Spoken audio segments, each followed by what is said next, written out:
I thought today was make the toy store whistler run today. Toy store whistler run day. Because I fuel pump. Did a video about testing this pump.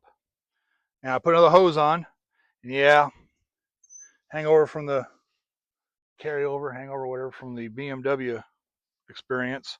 I like these clamps. I put a fuel rated, biofuel, ethanol, whatever rated fuel hose inside and out on here. It's flexible, it moves. And I did the crimp lock pieces. I like them. They're not gonna fail. I got this one ready to go in. So I came over here this morning, 10:09, got my slave cable ready, hook up, and I pulled the old fuel pump assembly out. And before I get to that, you're watching this on YouTube. Thankfully for you, it's not smell-o-vision. What is in there? Ooh, it's nasty. How nasty is it? Well, let me back up a little bit.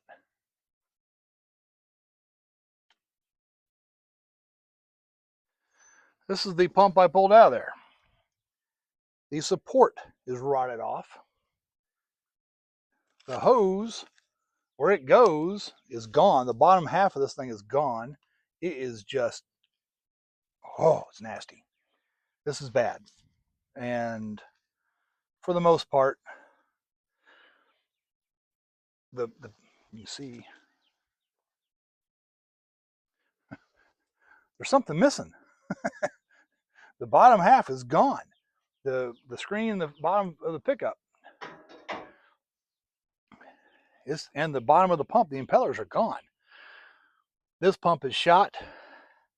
I took a stick, I can feel the stuff melted in the bottom of the tank. So this today is not make the toy store whistler run day. I have an A2 fuel in-tank pump tank on the gasser. The pump is not hooked up, well, electrically hooked up. I have another tank that someone shot a hole or two in.